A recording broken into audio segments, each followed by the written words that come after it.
As I start this new year of writing, I'm looking through a lot of things to help me on my writing journey this year so that I can be more focused, more intentional, and have a better process for actually getting my stories down on paper this year so I can actually finish one of these drafts of my novel that I have that I'm working on. And so in this video, I'm going to go through 4 books on writing that I'm going to reread and study this year and use as resources. I've picked these 4 specifically for a few different reasons, and so we'll go through those, and I'll give you the names and titles and the authors so you can check them out too if you want.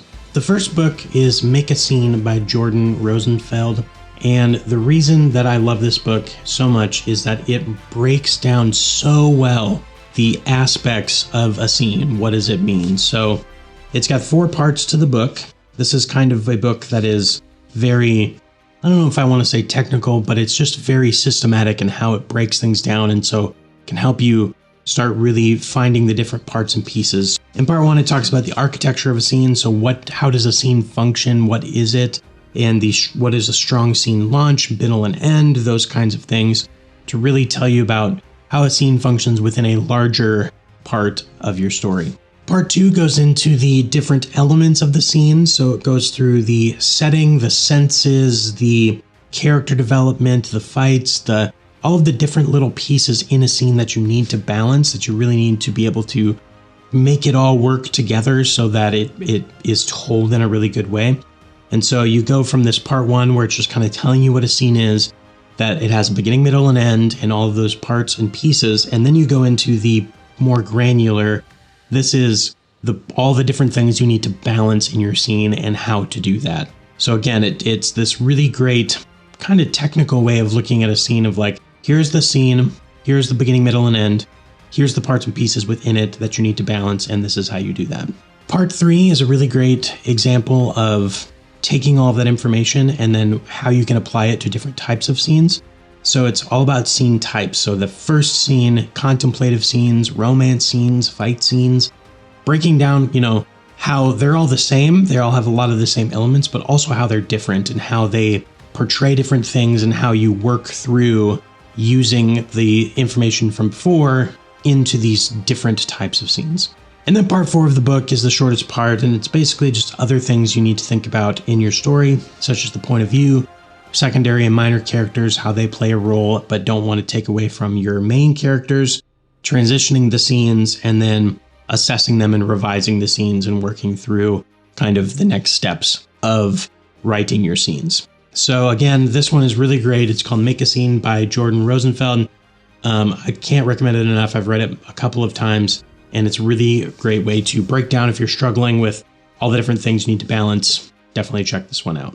The next book is The Secrets of Character by Matt Bird.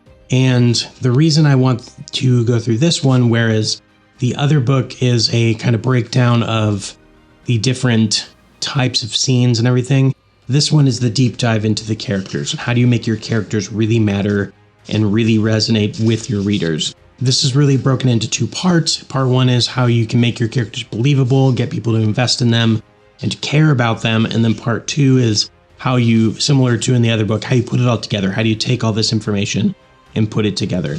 Whereas the other book is kind of, the reason I'm picking that one is because it gives me that framework for a scene.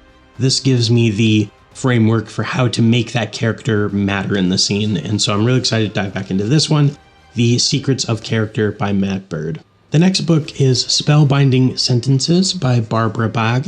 And the reason that I want to go with this one is definitely a technical book that goes through lots of aspects of grammar and finding words. So one of the big things in this one in the beginning is it talks about finding words. How do you find new words to use and learn their definitions and add them into your vocabulary?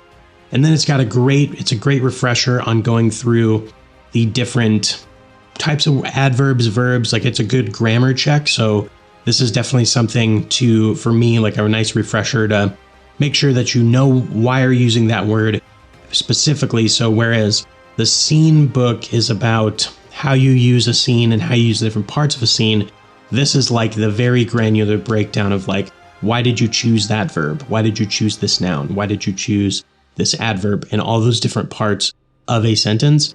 and then how to put those sentences together in a great way that reads really well, that draws people in, that makes people really want to read your book. So of all the books, this is probably the most technical book, and I really love it. I've read this one multiple times, but you can really never be too refreshed on choosing words, your grammar, and also how you string all that together to create really compelling sentences. So definitely check this out, Spellbinding Sentences by Barbara Bach.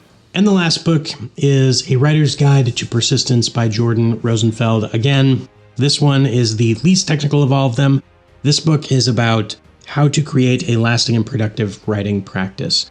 And so again, as we go into this new year where I'm really looking and working on how do I write really well, and how do I incorporate that into my life so that I'm very consistent, this is a book that it's kind of more of a motivational book. So less technical, less about the actual act of writing, and more about how you write and how you cultivate your writing practice in your life. And so this one to me is one of the most important. The other ones are how to write books and how to write your characters and everything. And this is kind of more of the why and then how to have an actual writing practice. I'm really excited about it.